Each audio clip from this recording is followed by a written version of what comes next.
नमस्कार। Breaking news में बड़ी खबर आपको बता दें कि समाजवादी पार्टी के वरिष्ठ नेता आजम खान को 7 साल की जेल हो गई है। आजम खान और उनके बेटे अब्दुल्ला आजम को 7 साल की सजा सुनाई गई है। एमपी एमएलए कोर्ट ने 2 पैन कार्ड मामले में ये सजा सुनवाई है, लेकिन इस पर सपा प्रमुख अखिलेश यादव का कहना है कि सत्ता के गुरूर में नाइंसाफी, जुल्म पर जो सारी हदें हैं वो पार हो रही है। ये अखिलेश यादव ने ट्वीट कर कहा है। इसके साथ ही जो समाजवादी पार्टी के नेता है वो कह रहे हैं कि वो योगी सरकार के खिलाफ अब प्रदर्शन करेंगे। तो इसी खबर पर ज्यादा अपडेट के साथ मेरे साथ मौजूद है मेरे सहयोगी हर्ष भारद्वाज। सर, सबसे पहले बात करते हैं आजम खान की। तो आजम खान को 7 साल की जेल हो गई है। बिल्कुल, देखिए कल आजम खान किस तरीके से जेल पहुंचे हैं उसकी तस्वीरें सबने देखी है।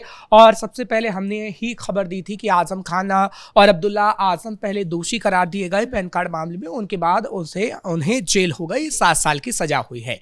हालांकि अब समाजवादी पार्टी मैदान में आ गई है और अखिलेश यादव से लेकर समाजवादी पार्टी के नेता सरकार को कटघरे में खड़ा कर रहे हैं। लेकिन उन्हें ये नहीं पता कि कोर्ट की तरफ से फैसला दिया गया है, सरकार की तरफ से नहीं। जब अखिलेश यादव ये कह रहे हैं कि आजम खान पर जुर्म ढा रही है योगी सरकार, तो आजम खान को जब ये पता है कि कोर्ट की तरफ से फैसला दिया गया है और वो जेल जाते वक्त भी कह रहे थे कि जब 7 साल की सजा मिली है तो वो जेल के अंदर ही काटेंगे, तो आखिर अखिलेश यादव को नहीं पता कि ये कोर्ट का फैसला है और कोर्ट का फैसला सभी को मानना होता है। तो आखिर अखिलेश यादव इस फैसले को क्यों मानने से इनकार कर रहे हैं। दूसरी बात कि समाजवादी पार्टी के जो नेता और कार्यकर्ता हैं अब जो योगी सरकार के खिलाफ प्रदर्शन करेंगे, दरअसल वो डर गए हैं, क्योंकि योगी सरकार में हम देख रहे हैं कि किस तरीके से माफियाओं का अंत हो रहा है, किस तरीके से अगर कोई आरोपी होता है तो उसे जेल भेजा जाता है और किस तरीके से अगर कोर्ट का कोई भी फैसला आता है तो वो सर्वोपरि होता है और योगी सरकार उसे मानती है। लेकिन अखिलेश की सरकार में ना तो कोर्ट के फैसले को माना जाता था, अखिलेश की सरकार में माफियाओं को कहीं ना कहीं अपने घर पर बैठकर चाय पिलाने का काम किया जाता था। आपने देखा था कि किस तरीके से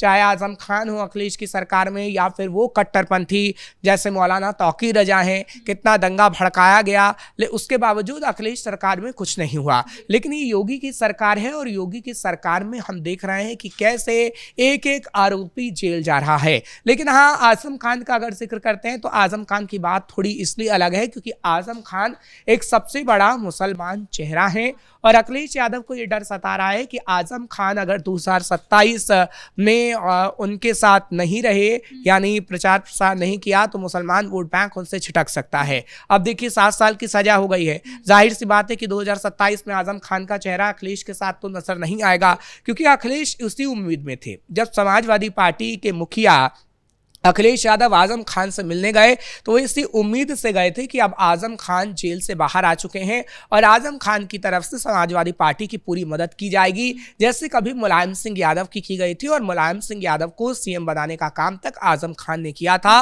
और आजम खान की वजह से ही मुलायम सिंह यादव मुल्ला मुलायम के नाम से जाने जाते थे और अखिलेश यादव भी यही चाहते थे कि आजम खान और अब्दुल्ला आजम कहीं ना कहीं उनके लिए काम करें और वो मुसलमान वोट बैंक उन्हें हासिल हो पाए, जो अब अखिलेश यादव से छिटकता जा रहा है। और आगे आने वाले समय में आप देखेंगे कि आजम खान अभी जब जेल में गए हैं तो उसका नुकसान अखिलेश यादव को होगा ही होगा, क्योंकि अखिलेश यादव को फायदा होने जा रहा था जब आजम खान जेल से बाहर आ गए थे, लेकिन अब उनको नुकसान होना तय है। इसके साथ अखिलेश यादव ये भी कह रहे हैं कि लोकतंत्र भाजपा के नेतृत्व में खतरे में है। भाजपा जो है वो लोकतंत्र पर पूरा कब्जा कर चुकी है। देखिए, अखिलेश यादव एक राजनीतिक पार्टी से ताल्लुकात रखते हैं, एक राजनेता हैं, पूर्व सीएम हैं और अखिलेश यादव राजनीति में अच्छा परिपक्व है और वो जानते हैं कि राजनीति कैसे करनी चाहिए।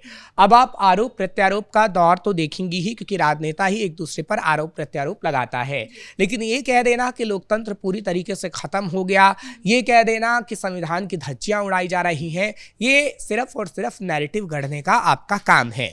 आपने लोकसभा चुनाव के अंदर देखा कि किस तरीके से संविधान की प्रतियां लहराई और वहां पर एक नैरेटिव गढ़ा गया कि संविधान खतरे में है। चलिए, तब तो आपका तुक्का लगा और आपकी कुछ सीटें लोकसभा चुनाव में आ गई, लेकिन बिहार के अंदर भी तो आप गए। बिहार विधानसभा चुनाव के अंदर आपने देखा होगा जब तेजस्वी राहुल गांधी की रैली हो रही थी तो राहुल गांधी ने संविधान की प्रतियां लहराई और इसी तरीके से अखिलेश यादव भी संविधान की प्रतियां लेकर रैली में पहुंचे थे। लेकिन क्या हुआ, एक बार आपका नैरेटिव चल जाएगा लेकिन बार बार आपका नैरेटिव नहीं चलेगा। नतीजा ये हुआ, आपने नैरेटिव गढ़ा, काम नहीं आया और बिहार में एनडीए की सरकार बन गई है।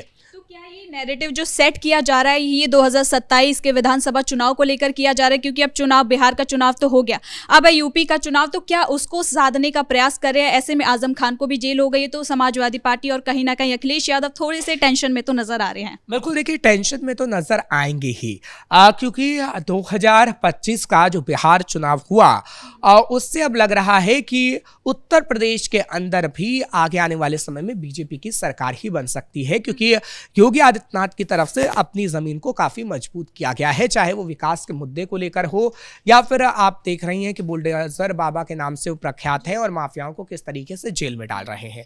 अब अखिलेश यादव के पास मुद्दों की कमी है, ऐसे में अखिलेश यादव हिंदू मुसलमान तो करेंगे ही खास तौर पर, और वो मुसलमानों को टारगेट पे लेंगे क्योंकि मुसलमान हमेशा से उनकी पार्टी को वोट करता रहा है। लेकिन आप देखिए बिहार वाला फॉर्मूला अगर अपनाने की कोशिश करेंगे खास तौर पर अखिलेश यादव तो उनकी हार निश्चित होगी, क्योंकि बिहार में भी हमने देखा है कि किस तरीके से यादवों और मुस्लिमों का फॉर्मूला अपनाने की कोशिश की गई लेकिन वो धाराशायी हो गया, क्योंकि आप सिर्फ और सिर्फ MY फैक्टर को अब साध कर काम अपना नहीं चला सकते और MY फैक्टर को साध कर आप मुखिया नहीं बन सकते, यानी CM नहीं बन सकते हैं। उसका आधार ये है कि अब योगी आदित्यनाथ की तरफ से और एनडीए की गवर्नमेंट की तरफ से आपने बिहार के अंदर भी ये देखा होगा। बिहार का एग्जांपल हम इसलिए दे रहे हैं क्योंकि बिहार में चुनाव हुए हैं और बिहार में जो समीकरण दिखा है वो उत्तर प्रदेश में भी देखने को मिलेगा। देखिए क्या हुआ कि अलग अलग जाति के लोगों को इकट्ठा कर लिया गया एनडीए की तरफ से और इसलिए पूरा हिंदू समाज एक तरफ हो गया और मुस्लिम एक तरफ हो गया, और ऐसे में यादवों ने भी जैसा जो हिंदू एक तरफ हुआ यादव भी वहाँ शिफ्ट हुए और उसका वोट एनडीए में चला गया और मुसलमान एक तरफ रह गया। और उत्तर प्रदेश के अंदर भी हम देखते हैं कि 2017 और 2022 में कैसे योगी आदित्यनाथ ने तमाम जाति के लोगों को इकट्ठा करने का काम किया, उन्हें बताया कि आप हिंदू हैं, और 80-20 के फॉर्मूले की भी काफ़ी बात हुई थी कि कैसे 80% जो मुसलमान माफ़ करिएगा जो 80% हिंदू हैं वो किस तरीके से योगी आदित्यनाथ का साथ दे रहे हैं, क्योंकि ये योगी आदित्यनाथ का ही किया हुआ है कि योगी आदित्यनाथ ने सभी जातियों को एक करने का काम किया। और आपने देखा है कि कैसे हिंदुओं ने योगी आदित्यनाथ को 2 बार सत्ता सौंपी है। मुसलमान वोट नहीं करता बीजेपी को, यह खास तौर पर बार बार कहा जाता है, और इसलिए बीजेपी मुसलमान उम्मीदवार को भी मैदान में नहीं उतारती है। लेकिन अखिलेश यादव की बात करें तो अखिलेश यादव मुसलमानों के मसीहा बनने की कोशिश करते हैं, लेकिन अब कहीं ना कहीं मुसलमान भी समझ चुका है, आजम खान से लेकर तमाम मुसलमान समझ चुके हैं कि वो मुसलमानों को धोखा देने का काम करते हैं। हाँ, एक सवाल ये भी है कि अब अखिलेश यादव, अब जैसे आजम खान जेल गए हैं तो जाहिर है अखिलेश यादव कहीं ना कहीं टेंशन में तो है, लेकिन जो 20% मुस्लिम है जिसे साधने का अखिलेश यादव आजम खान या सपा के जो मुस्लिम जो नेता हैं उनके द्वारा करते हैं, अगर ऐसे में जो आजम खान जेल गए हैं तो ये कहीं कितना मुश्किल है? देखिए मुश्किल तो बहुत होगा, क्योंकि आजम खान एक ऐसे नेता थे जो मुसलमानों को बेहतर तरीके से समझा पाते, अपनी बातों को समाजवादी पार्टी के लिए काम कर पाते। लेकिन अगर हम बात करें अखिलेश यादव की तो अखिलेश यादव के लिए मुसलमान अभी संदेह बार बार उठा रहा है, क्योंकि उन्होंने कभी मुसलमान का विकास नहीं किया। आपने मौलाना रजवी को देखा, अभी उन्होंने सवाल उठाया कि अगर अखिलेश मुसलमानों को इतना ही मसीहा बनते हैं तो अखिलेश यादव क्यों घोषित नहीं कर देते हैं कि हम मुसलमान CM उत्तर प्रदेश में बनाएंगे।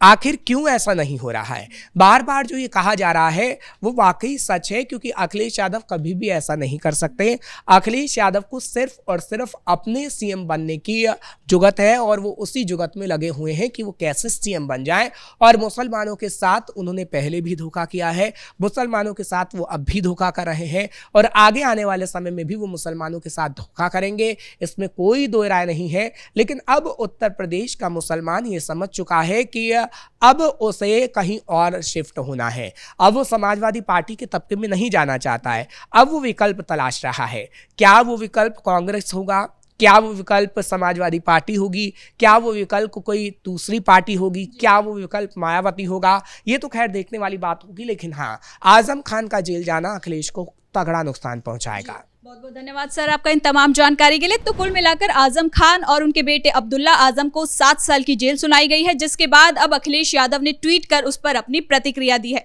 अब आगे इस मामले में क्या अपडेट आता है, इस पर हमारी नजर बनी रहेगी। फिलहाल इस ब्रेकिंग न्यूज में इतना ही। कैमरा पर्सन अशोक के साथ मैं सृष्टि शाह।